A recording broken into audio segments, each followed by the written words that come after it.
कैसे हो प्यारे बच्चों? आप सब हेल्दी होंगे। अभी आज से हम चैप्टर नंबर 12 एटम्स चैप्टर का डिस्कशन बेटा स्टार्ट करने वाले हैं।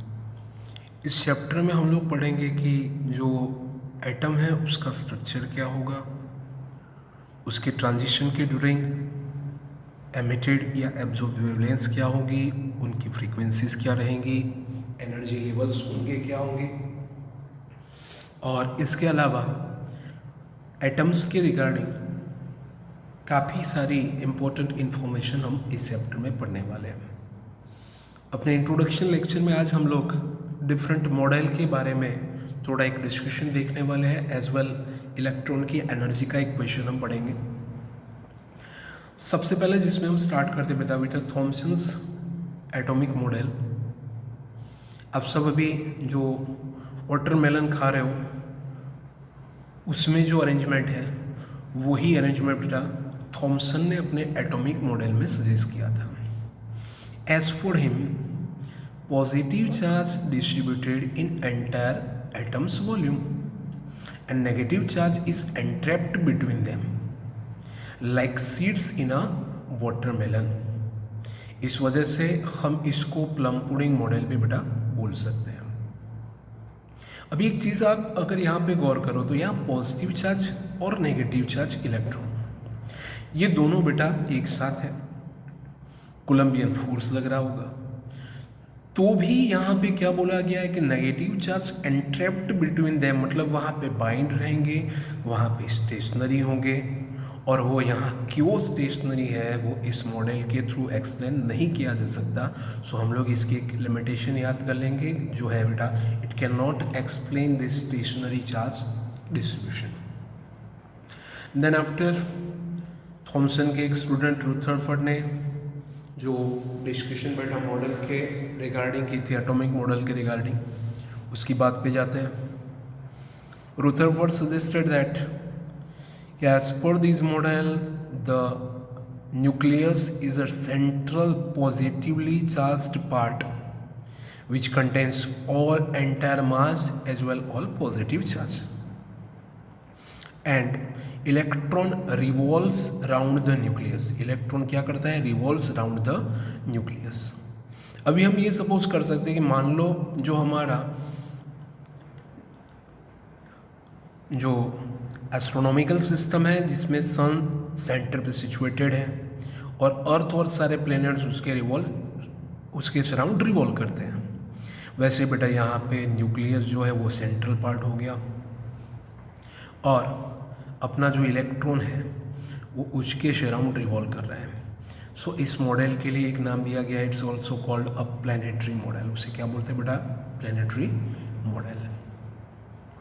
यहाँ पे याद करना है हमें कि it can not explain emission of definite wavelength and stability of atom. वो emission of definite wavelength as well stability of atom जो है वो एक्सप्लेन नहीं कर पाता। कैसे? तो जरा समझ लीजिए बेटा कि अपना इलेक्ट्रॉन यहाँ रिवॉल्यूशन कर रहा है, सर्कुलर मोशन कर रहा है। सर्कुलर मोशन मतलब कि हर एक पॉइंट पे velocity as a tangent, velocity tangent के फॉर्म में होना मतलब कि यहाँ पे वेलोसिटी की डायरेक्शन हर एक पॉइंट चेंज होती जाएगी। और वेलोसिटी अगर बेटा चेंज हो रही है तो हमें 11th से याद होना चाहिए कि if velocity changes then it's called acceleratory motion. क्या बोलेंगे उससे बेटा? एक्सेलरेटरी मोशन। सो अपना ये इलेक्ट्रॉन यहाँ पे ऑर्बिट में क्या कर रहा होगा? Acceleratory motion. And you must have the knowledge when your electron is having acceleration और acceleratory motion it starts to emits electromagnetic waves। वो यहाँ से इलेक्ट्रोमैग्नेटिक वेव का एमिशन करने लगेगा। चलो इलेक्ट्रोमैग्नेटिक वेव्स का एमिशन होगा तब होने वाला है बेटा क्या? तो इसकी एनर्जी डिक्रीज हो जाएगी, और जब बेटा एनर्जी डिक्रीज होगी तो ये चीज़ होने वाली है। पहले एनर्जी थी तो अपना ये ऑर्बिट का रेडियस ज़्यादा था, बट जैसे जैसे एनर्जी डिक्रीज वैसे वैसे बेटा इसकी रेडियस भी डिक्रीज और फाइनली आपका इलेक्ट्रॉन जो है वो न्यूक्लियस के पास जाके एंड अप करेगा। सो ये वाला जो स्ट्रक्चर है वो स्टेबिलिटी ऑफ एटम एक्सप्लेन नहीं कर पाएगा। ओके, सो ये मॉडल को सिंपली हम लोग याद कर लेंगे कि in this model there is a positive charge in the centre called nucleus and electron revolves around the nucleus and this is called a planetary model and it cannot explain the emission of definite wavelength and the stability of atoms. Okay, explanation सिर्फ आपको समझाने के लिए मैंने लिखा है, उसे एक बार के लिए देख लेना। अभी ये जो दो मॉडल्स एक्सप्लेन किए गए उसके बाद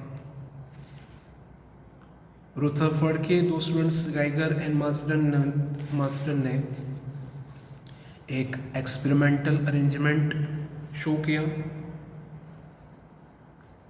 अरेंजमेंट आप देख सकते हो, यहाँ है बेटा एक अल्फा पार्टिकल का सोर्स। आपने न्यूक्लियर चैप्टर पढ़ लिया है तो आपको ये तो क्लियर होगा ही कि कुछ मटेरियल्स जो रेडियो एक्टिव होते हैं उनमें alpha beta as well gamma radiation की प्रॉपर्टी रहती है। As well this particle are also having some amount of energy. So यहाँ पे भी बेटा अपने अल्फा पार्टिकल्स जो है उसका सोर्स लिया गया 83Bi214। Okay, and this source emits the alpha particle having kinetic energy equal to 5.5 million electron volt और मेगा इलेक्ट्रॉन वोल्ट। ओके, ऐसे जो अल्फा पार्टिकल्स है वो वहाँ से एमिट होंगे। एमिट होके उन्हें बेटा एक बीम के फॉर्म में कन्वर्ट करने के लिए हम लोग लेड ब्लॉक्स दो ले लेंगे। लेड ब्लॉक्स के बीच में से ही अल्फा पार्टिकल एक रे के फॉर्म में सिंपली यहाँ पे आगे बढ़ेंगे। वो वाले अल्फा पार्टिकल्स आगे सिचुएटेड गोल्ड फॉइल के जिसका एटॉमिक नंबर रहता है Z इज इक्वल टू 79, ये याद कर लेना है आपको, Z is equal to 79 for a gold foil. उसके ऊपर बेटा उसे इंसिडेंट किया जाएगा और फिर ये जो अल्फा पार्टिकल्स है वो बेटा इस गोल्ड फॉइल के थ्रू डिफरेंट डायरेक्शन में वो स्कैटर्ड होंगे, जिसके लिए हम लोग स्कैटरिंग फिनोमिना बोलना है तो बोल सकते हैं। उसमें से जो पार्टिकल्स बेटा बाहर निकल के आ रहे हैं वो पीछे रखी हुई जिंक सल्फाइड की मतलब ZnS की बनी हुई एक सेंटिलेशन स्क्रीन है, वहाँ पे इंसिडेंट होने वाले हैं। उस स्क्रीन के ऊपर रखा हुआ है एक moving detector as well microscope, जिसके वजह से हम लोग यहाँ पे कितने अल्फा पार्टिकल्स कितने एंगल पे इंसिडेंट हुए उनका मेजरमेंट कर सकते हैं, एज वेल उनका काउंट भी हम लोग यहाँ पे कर सकते हैं।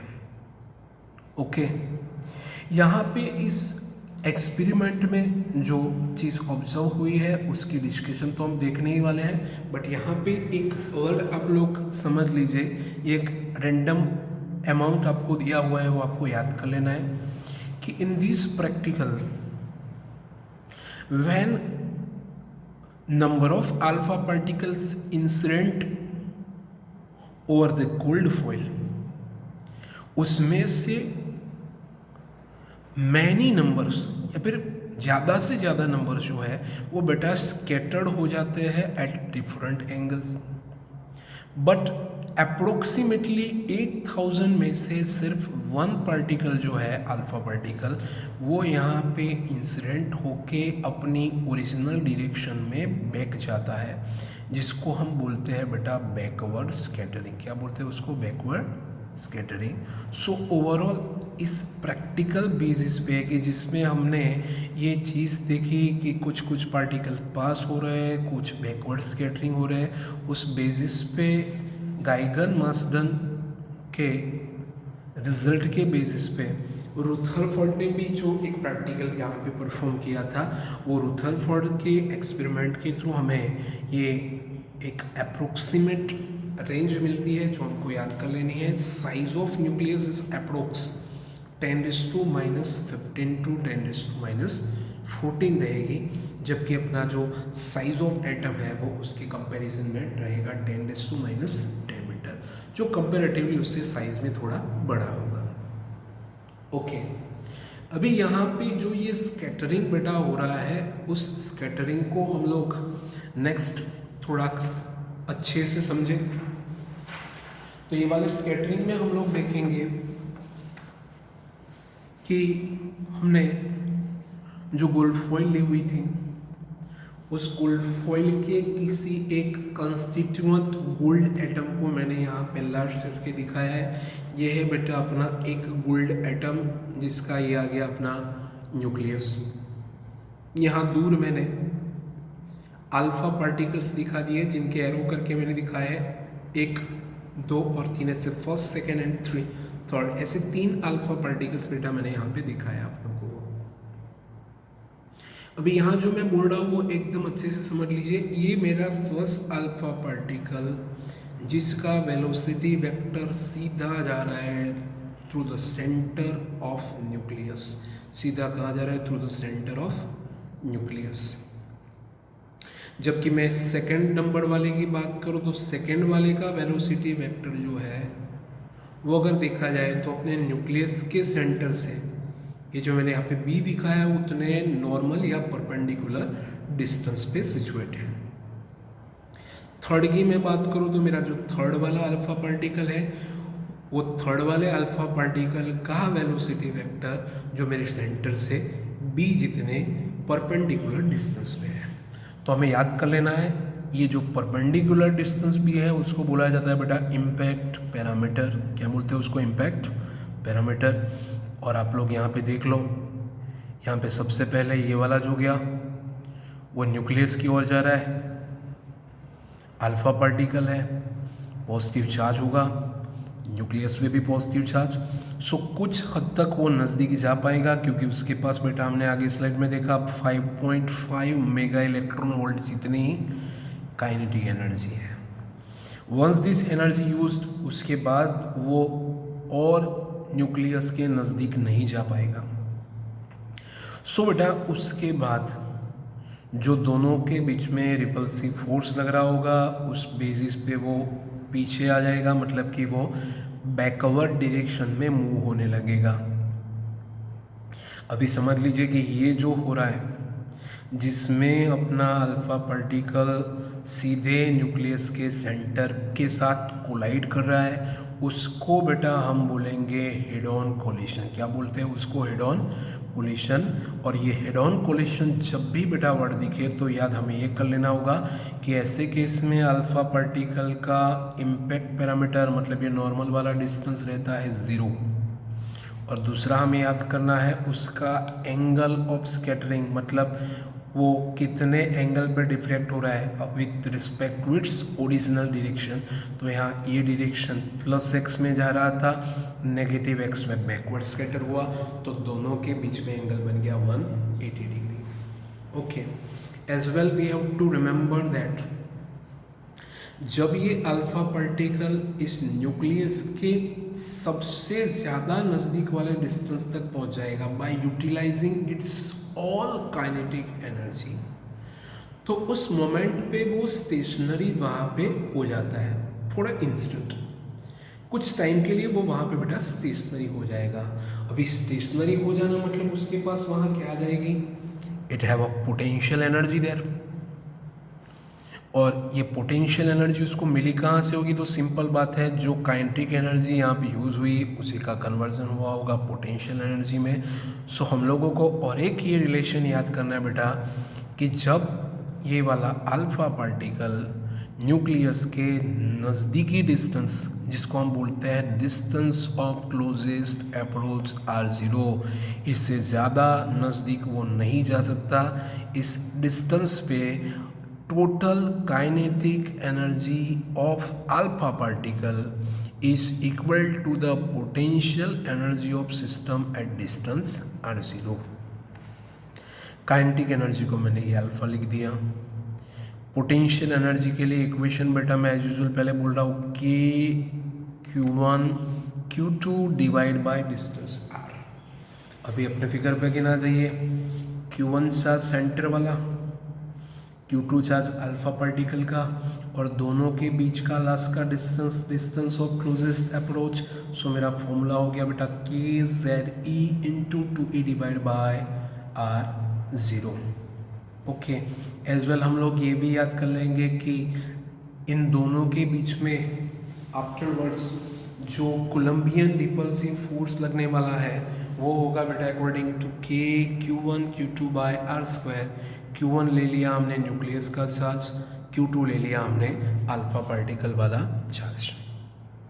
ओके, अभी इससे एक स्टेप आगे अगर बढ़ जाए तो अपने ये तो समझ लिया कि जिसका इम्पैक्ट पैरामीटर 0 था वो वाला अल्फा पार्टिकल न्यूक्लियस से ज़्यादा नज़दीक गया, मतलब डिस्टेंस ऑफ क्लोजेस्ट अप्रोच तक गया, वो सीधे न्यूक्लियस को अप्रोच कर रहा है। सो उसका हेड ऑन कोलिशन हुआ।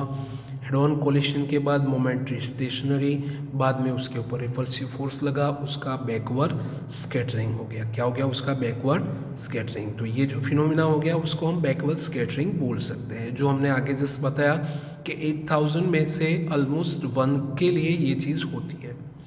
इसके बाद बेटा मैं ऊपर के सेकेंड अल्फा पार्टिकल की बात करूँ तो आप देख सकते हो ये जा रहा था बेटा ऐसे, ये उसकी ओरिजिनल डायरेक्शन थी जो मैंने आगे डॉट करके दिखाई है। बट यहाँ पे वो न्यूक्लियस के किसी कॉर्नर पे इंसिडेंट हुआ और उस कोलिशन के वजह से उसकी मेन डायरेक्शन अल्टर हो गई, चेंज हो गई, और वो चेंज होने से ऐसे आगे जा रहा है। तो आप देख सकते हो ओरिजिनल डायरेक्शन के साथ इतने एंगल पे वो स्कैटर हो गया, जो अपना बेटा स्कैटरिंग एंगल है। बट इफ़ यू सी अपने फर्स्ट अल्फा के लिए स्कैटरिंग एंगल 180 था, उसके कंपेयर में ये एंगल थोड़ा कम है। थोड़ा और आगे बढ़ेंगे, हम थर्ड अल्फा पार्टिकल को ऑब्जर्व करें। थर्ड वाला अल्फा पार्टिकल न्यूक्लियस से कुछ डिस्टेंस पे है, तो ये सीधे सीधा बेटा पास हो जाएगा, उसकी कहीं पे भी कोलिशन हो नहीं रही। तो ड्यू टू दिस सिचुएशन ये वाला अल्फा पार्टिकल मेरा सीधा यहाँ से पास आउट हो जाएगा। सो हमने जो बेटा अपना इनिशियल जो स्ट्रक्चर देखा था, उस स्ट्रक्चर में यहाँ से जो अल्फा पार्टिकल्स इंसिडेंट होने वाले हैं उसमें ये चीज़ें होगी कि उसमें से काफ़ी नंबर जो है वो सीधे सीधे यहाँ से कोलाइड होके पास आउट हो जाएंगे, कुछ जो है थीटा एंगल सेटर होंगे और कुछ जो है उनका क्या होगा, बैकवर्ड स्कैटरिंग होगा। ओके, इतना क्लियर है। अभी यहाँ पे एक पॉइंट जो पूछा जाता है, जो आप लोग याद कर लेना, जो हम यहाँ फिगर बेस की बात कर लें कि अपने फर्स्ट अल्फा पार्टिकल के लिए जिसके लिए इम्पैक्ट पैरामीटर बी क्या था बेटा, 0 था। इम्पैक्ट पैरामीटर बी क्या था, 0 था। तो यहाँ पे हम देख सकते हैं कि जिसके लिए इम्पैक्ट पैरामीटर 0 है उसके लिए ये वाला एंगल बेटा मैक्सिमम है। ये वाला एंगल क्या है, मैक्सिमम। इम्पैक्ट पैरामीटर थोड़ा इंक्रीज हुआ, ये स्कैटरिंग एंगल थोड़ा कम हो गया।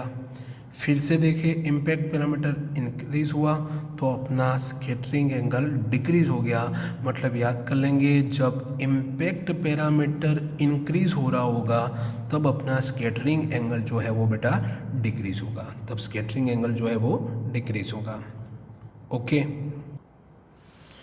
ओके, तो यहाँ तक की जो डिस्कशन है वो आप लोगों को एटम के बेसिक स्ट्रक्चर के लिए याद कर लेनी है। ये जो पॉइंट हम लोगों ने लास्ट में डिस्कस किया उसमें से 2 चीज़ें खास याद कर लीजिएगा। जब बेटा हेड ऑन कोलिशन होता है तो इम्पैक्ट पैरामीटर 0 रहता है। हेड ऑन कोलिशन के वक्त आपका अल्फा पार्टिकल न्यूक्लियस से नज़दीक डिस्टेंस तक जाएगा, जिसको बोलेंगे distance of closest approach R0। और हेड ऑन कोलिशन के बाद आपका अल्फा पार्टिकल मोमेंट्री स्टेशनरी होने वाला है, जिस टाइम उसकी टोटल काइनेटिक एनर्जी का कन्वर्जन हो जाएगा पोटेंशियल एनर्जी में। इस फॉर्मूला के बेस्ड 1-2 क्वेश्चन आने वाले हैं बेटा, सो हम ये फॉर्मूला याद कर लेंगे। ओके, अभी यहाँ से एक स्टेप आगे बढ़ते हैं। ये एक थ्योरी जिसे आप अच्छे से बेटा याद कर लेना। ये वाली थियरी आपको प्रिपेयर नहीं करनी। ये वाली थियरी जो है उसमें जो कंसेप्ट दिया गया है उस कंसेप्ट के बेसिस पे हम लोग आगे एक इम्पोर्टेंट क्वेश्चन देखने वाले हैं। सो ये कैसे मैं डिराइव कर रहा हूँ वो अच्छे से समझ लो। एज वेल इसमें जो जनरल फॉर्मूला काइनेटिक एनर्जी के लिए, पोटेंशियल एनर्जी के लिए, एज वेल लास्ट में टोटल एनर्जी के लिए जो डिराइव होने वाले हैं वो हमें अच्छे से समझने हैं। चलिए देखते जाइए। सबसे पहले तो यहाँ पे आप देख सकते हो, वैसे रुथरफोर्ड मॉडल के अकॉर्डिंग इलेक्ट्रॉन का रिवॉल्यूशन हमने दिखा दिया राउंड द न्यूक्लियस। और यहाँ पे याद करना है हमें कि अगर अपना बेटा इलेक्ट्रॉन जो है रिवॉल्यूशन कर रहा है तो उसके रिवॉल्यूशन के लिए एक फोर्स चाहिए होगा जो हम पढ़ चुके आगे, सेंट्रीपेटल फोर्स। चलिए ये सेंट्रीपेटल फोर्स कहाँ से मिलेगा? तो जो भी फोर्स यहाँ पे एग्जिस्टिंग हो। चलिए यहाँ कौन सा फोर्स एग्जिस्ट होगा तो समझ लीजिए इस सेंटर में मेरा पॉजिटिव चार्ज जो मेरे इलेक्ट्रॉन को कोलम्बियन फोर्स से अट्रैक्ट करेगा। सो अपना जो इलेक्ट्रॉन है वो एक्सपीरियंस कर रहा है बेटा कोलम्बियन अट्रैक्टिव फोर्स। डायरेक्शन उसकी आप थोड़ी अच्छे से देखो तो इलेक्ट्रॉन से होके वो कहाँ जा रहा है? सेंटर की ओर। मतलब ये हो गया टुवर्ड्स दी सेंटर। तो अभी आपका क्लियर हो जाना चाहिए कि in the revolution of atom electron requires some centripetal force and this force is provided by Coulombian attractive force. Clear है? तो उससे बेटा यहाँ पे लिख ले Fe is equal to Fc. Electrical force और Coulombian force is equal to centripetal force. Okay चलो बेटा अभी यहाँ पे देखो, पहले मेरे को कोलम्बियन फोर्स लिखना है जिसका फॉर्मूला बेटा सबको पता होना चाहिए कि Q1 Q2 divide by r square. मेरा सेंटर वाला चार्ज है बेटा Q1, रिवॉल्विंग चार्ज इलेक्ट्रॉन का है E, सो Q1 Q2 रख दिए, डिवाइड बाय डिस्टेंस। इसमें अपने को ऑर्बिटल का रेडियस लिख लेना है क्योंकि हर एक पॉइंट पे ये वाला डिस्टेंस दोनों के बीच में कॉमन रहेगा।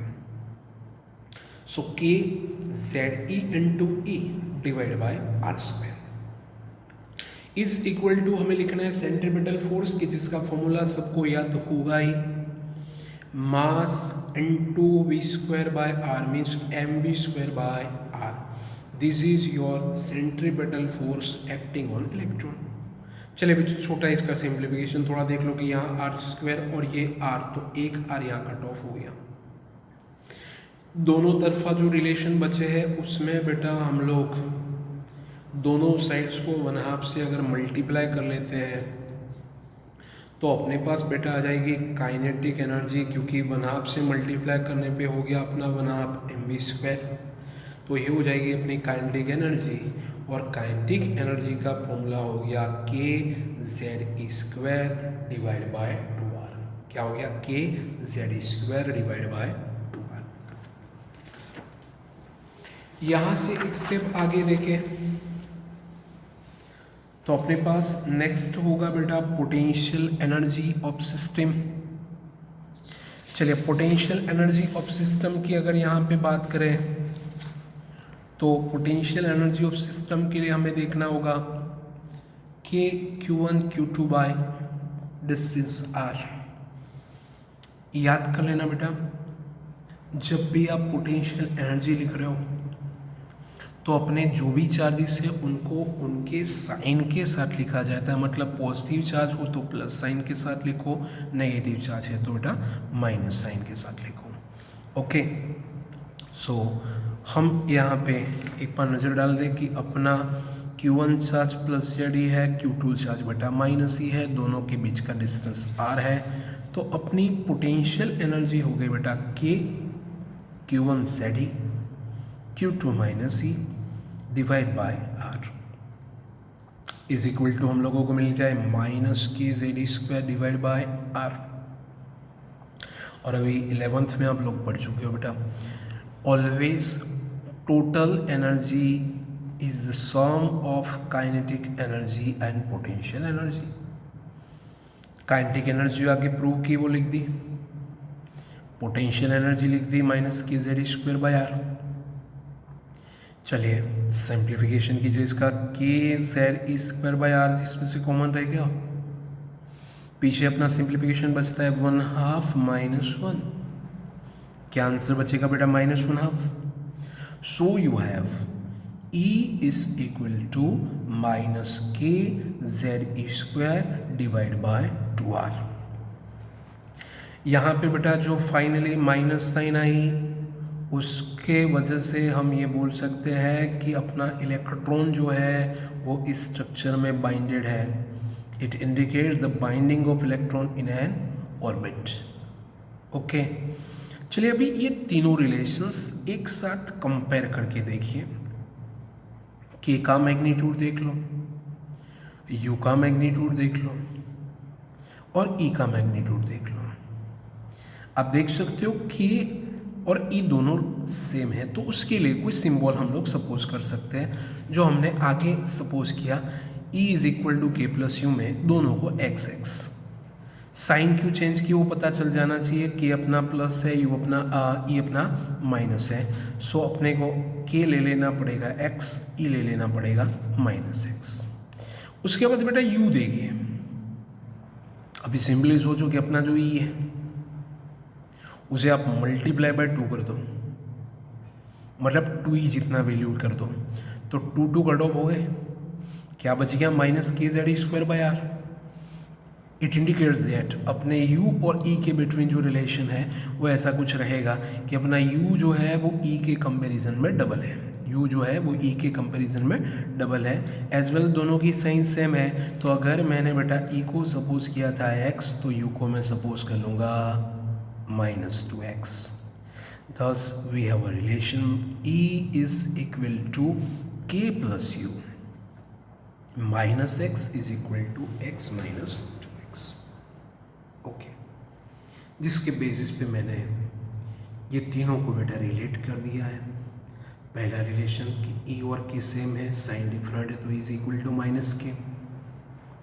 दूसरा मैंने रिलेट किया E और U को, जिसमें आप सिंपली रेशियो लेके भी रिलेट कर सकते हो। E/u आपको मिलेगा 1/2, सो E अपना हो जाएगा u/2। फिर मैंने रिलेट किया बेटा K और U को, K divide by U, x divide by -2x, बच गया -1/2, तो बन गया K is equal to -u/2। कई बार बेटा आप लोगों को ऐसे क्वेश्चन पूछे जाते हैं जिसमें आपको K का इक्वेशन दिया हो, उसके बेसिस पे u लिखना हो, e लिखना हो, या फिर u का इक्वेशन दिया हो उसके बेसिस पे k लिखना हो या फिर e लिखना हो, या फिर उनके मैग्नीट्यूड्स फाइंड करने हो। इन सारे ही केसेस में हमें बेटा ये 3 रिलेशंस इंडिविजुअल एज वेल उनके बीच का ये वाला रिलेशन याद होना चाहिए। ओके, अपने आज की इस लेक्चर में इंट्रोडक्शन से लेके यहाँ तक जो भी पढ़े सब कुछ अच्छे से प्रिपेयर कर लेना है। और लास्ट वाला ये जो इलेक्ट्रॉन की टोटल एनर्जी वाला बेटा क्वेश्चन है वो एक बार अच्छे से नोट बना के आप लोग प्रिपेयर कर लेना, क्योंकि ये जो क्वेश्चन है बेटा हमें हर एक जगह पे यूज़फुल होने वाला है इस चैप्टर में।